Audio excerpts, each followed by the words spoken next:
হালাল উপার্জনের সোর্স তৈরি করা মাত্রই বিয়ে করে ফেলতে হবে। বিয়ে ছাড়া চরিত্র হেফাজতের অন্য কোনো পদ্ধতি নেই। এই চিরকুমার সঙ্গডঙ্গ যোগ দিয়ে লাভ নাই। আর যতই হারাম প্রেম করেন না কেন, এই প্রেমগুলো আপনাকে মনে শান্তি দিবেন, এগুলো আপনাকে অস্থির করে রাখবে। কেন? কারণ এটা হারাম, এটা হারাম। আর যখন হালাল ভালোবাসা আপনি পাবেন, হালাল ভালোবাসা যেটা আল্লাহ পাক নাজিল করেন, তখন ইনশাআল্লাহ আপনার মনের মতো স্ত্রী না হলেও দেখবেন আপনি তার সাথে সারা জীবন কাটিয়ে দিয়েছেন। কারণ এই ভালোবাসা আপনার পক্ষ থেকে আসবে।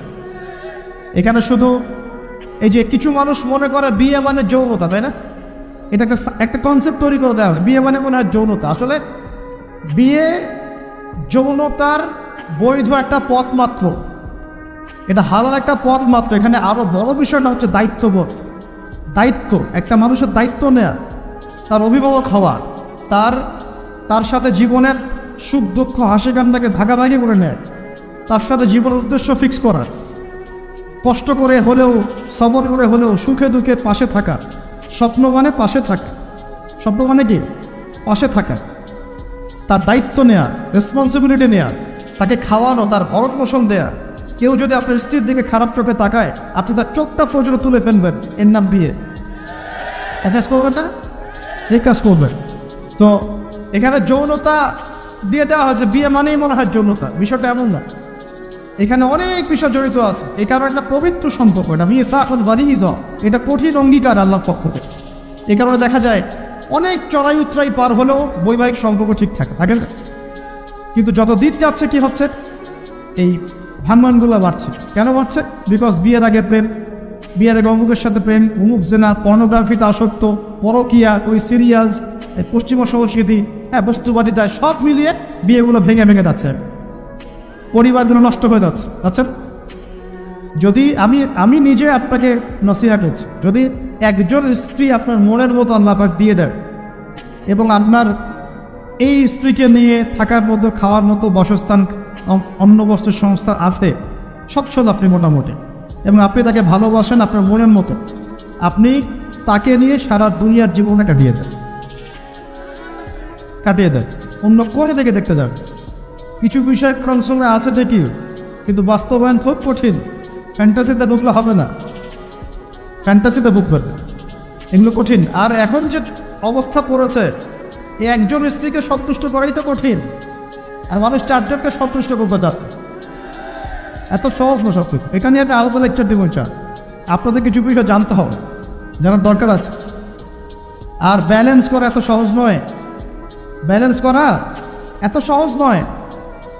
সর্বোচ্চ চেষ্টা করার পরেও দেখবেন, সর্বোচ্চ চেষ্টা করার পরেও দেখা যাবে দিন শেষে আপনি অপরাধী হয়ে বসে আছেন। আর আমি একটা লেকচারে বলেছি না, পুরুষ মানুষ বোকা। পুরুষ মানুষ কেন বোকা? কারণ সে সবাইকে খুশি করতে চায়। সে চায় মা সুখে থাক, বোন সুখে থাক, স্ত্রী সুখে থাক, যদি আরও স্ত্রী থাকে ও সুখে থাক, সন্তানরা সুখে থাক, সবাই ভালো থাক। এবং তাদের ভালোর জন্য তারা কত কষ্ট করে, দিন রাত ডিউটি করে, অফিসে যায় আসে, জ্যাম ফেস করে, মানসিক প্রেশার নেয়, শারীরিক প্রেশার নেয়, তাই না? অথচ এই কষ্ট কিন্তু মহিলারা বোঝে না। বোঝে? সবাই বোঝে না। আছে অনেক ভালো স্ত্রী আছে, কিন্তু সবাই কিন্তু বোঝে না। মনে করে যে পুরুষ মানুষ মনে হয় ভোগবাদী, খালি মেয়েদেরকে ভোগ করতে চায়। অথচ সবাইকে সুখে রাখার এই চেষ্টায় একজন পুরুষ দিন শেষে নিজেই সুখী হয় না। বহু পুরুষ শেষ বয়সে গিয়ে একাকিত্বে ভোগে, একা হয়ে যায়। এই জন্য বলছি, ফ্যান্টাসি বাদ দেন। ফ্যান্টাসি বাদ দিয়ে হালাল রিজিক হয়েছে, একটা নেককার পরহেজগার মেয়ে দেখে বিয়ে করে দেয়, ব্যাস তাকে নিয়ে দুনিয়ার ছোট্ট জীবনটা কাটিয়ে দেয়। আর জান্নাতে তো হুর করে অপেক্ষা করছে ইনশাআল্লাহ। কি মনে করেন অপেক্ষা করছে না? এই লেকচার বাসায় গেলে কি হবে আমার অবস্থা আমি জানি না, কিন্তু বলছি আছে তো। সবচেয়ে শেষে যারা জান্নাতে যাবে, একদম লাস্টে, তাদের প্রত্যেককে আল্লাহ পাক কমপক্ষে 2 জন করে হুর দিবেন। আর যারা আল্লাহ রাব্বুল আলামিনের রাস্তায় শহীদ হয়ে গেছে, এখনও যাচ্ছে বা হয়েছে বা হবে, তারা কি 72 জন, কত জন? 72 জন হুর আল্লাহ রাব্বুল আলামিন দিবেন। বাস ইস্যু তৈরি করে দিলাম। এখন নাস্তিকরা লেগে পড়বে, এতগুলো মেয়ে কেন, কি ইত্যাদি ইত্যাদি। এসব বিষয়ের দিকে আমাদের দেখার দরকার নেই। আল্লাহ পাক আমাকে আপনাকে দিলে ওর কি কোনো সমস্যা? প্রিয় ভাইয়েরা, যুবকদের কথাই বলছিলাম, এখন এই যুবকদের হাতে দেশের ভবিষ্যৎ, উম্মার ভবিষ্যৎ। কিন্তু বাস্তবতা হচ্ছে আমরা বেশিরভাগ পর্নোগ্রাফিতে আসক্ত হয়ে গেছি, হারাম সম্পর্কে আসক্ত, হারাম রিজিকে আসক্ত, মাদকে আসক্ত। এখান থেকে বেরিয়ে আসতে হবে। বেরিয়ে আসার পদ্ধতি কি? এই যে আমার হাতে যে কিতাব দেখছেন, আল কোরআন, এই কোরআন আপনার সমস্ত হতাশা দূর করে দিবে চান, এই কোরআন আপনার সমস্ত কষ্ট দূর করে দিবেন চান। মানুষ বেকারত্বের সমস্যায় ভোগে, পারিবারিক চাপে পড়ে, হ্যাঁ, বন্ধু বান্ধবদের পাল্লায় পড়ে, বা গার্লফ্রেন্ড চলে গেছে ছেড়ে, এইসব কারণে মাদকের কাছে যায় শান্তি পাওয়ার জন্য। কোরআনের কাছে আসো, শান্তি পাবেন চান। অথচ নামাজে আসো, শান্তি পাবেন চান। আমরা যুবক ভাইদেরকে রিকোয়েস্ট করবো, এই যে সামনে রমজান, এই রমজানে আল্লাহর ওয়াস্তে কোরআনটা পড়া শিখে যাবেন। এবং যারা পড়তে জানেন, কোরআন এবার এই মাসে খতম হবে চান। প্রত্যেক দিন কমপক্ষে 1 পারা করে, প্রত্যেক দিন 1 পারা পারা যাবে ইনশাল্লাহ। মাত্র 1 ঘন্টা সময় লাগবে 1 পারা পড়তে, 1 পারা পড়তে 1 ঘন্টা লাগবে। আর যারা হাফেজ আছি, ইনশাআল্লাহ আমরা এই রমজান মাসে 30 পারা কোরআনের অর্থ পড়ে শেষ করে দেব। নিজে আমি নিয়াত করছি, আপনারা নিয়াত করেন। এই পুরো রমজানে আলিফ লাম মিম থেকে শুরু করে মিনাল জিন্নাতি ওয়ান নাস পর্যন্ত একবার হলেও অর্থ সহ পড়ে শেষ করবো চান। পারা যাবে ইনশাআল্লাহ। আমরা দোয়া করে আল্লাহ পাক আমাদের সবাইকে রমজানে পৌঁছে দিন এবং আমাদেরকে রমজানে বরকত দান। পুরো বিশ্বের প্রেক্ষাপটটা বুঝবে, বিশ্বের যুদ্ধ বিগ্রহ চলছে এবং সারা বিশ্বে পশ্চিমাদের দ্বারা, ইহুদি খ্রিস্টানদের দ্বারা মুসলিমদের উপর ব্যাপক নির্যাতন চলছে। এই নির্যাতন থেকে বের হতে হলে আমাদের শক্তি বৃদ্ধি করতে হবে। কী করতে হবে? শক্তি বৃদ্ধি করতে হবে।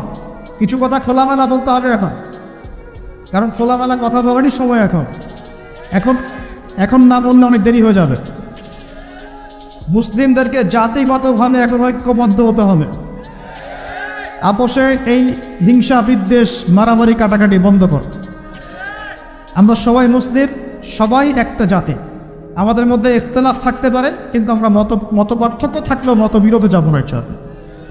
আমরা যদি কোনো মুসলিম ভাই আমাকে গালিও দেয়, যদি কোনো মুসলিম ভাই আমাকে গালিও দেয়, আমাদের সাথে শত্রুতাও করে, তারপরেও আল্লাহর দুশমনদের সাথে মোকাবেলা করার জন্য আমরা একসাথে লড়ব।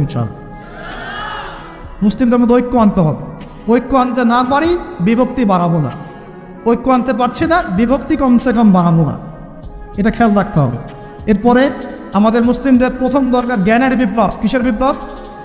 কোরআনের জ্ঞান, হাদিসের জ্ঞান, এই যে ইসলামের জ্ঞান, দ্বীনের জ্ঞান এবং দুনিয়াবি জ্ঞান, এই সমস্ত রকম জ্ঞানকে একত্রিত করে এমন শিক্ষা গ্রহণ করতে হবে যে ইনশাআল্লাহ আগামী দিনে যেন আমরা আগামী 10 থেকে 20 বছর পর এই কোরআন সুন্নাহর জ্ঞানকে দিয়ে বিশ্বকে চ্যালেঞ্জ করতে পারি। এমন প্রজন্ম তৈরি করতে হবে। আল্লাহ পাক তৌফিক দান করুন। এখন আমাদের সবাইকে আদর্শ পরিবার করতে হবে। নিজের পরিবারের মধ্যে কর্তা আমি আমার পরিবারে কর্তা কায়েম করবো, কারো কিছু বলার আছে? আমি আমার পরিবারে নামাজ প্রতিষ্ঠা করবো, কারো কিছু বলার আছে? আমি আমার পরিবারের মধ্যে দ্বীনের ইলম তালিম চালু করবো, কারো কিছু বলার আছে? নিজের পরিবারে করতে আমরাই। অতএব পরিবারটা কমসে কম ইসলামিক করে গড়ে তোলেন। আল্লাহ পাক তৌফিক দান করুন। 4 নম্বর, আমাদের সন্তান যারা আছে তাদের সবাইকে ইসলামিক শিক্ষা দেওয়ার চেষ্টা করতে হবে। যদি ইসলামিক শিক্ষা দিতে এই সমাজ ব্যর্থ হয়, তাহলে নতুন শিক্ষা প্রতিষ্ঠান গড়ে তুলে হলেও শিক্ষা দিতে হবে ইনশাআল্লাহ। আল্লাহ পাক তৌফিক দান করুন। আমাদের প্রত্যেক পরিবারের মা বোনদেরকে খাস পর্দায় রাখতে হবে এবং যুবক ভাইদের জন্য বিয়েটাকে সহজ করতে হবে।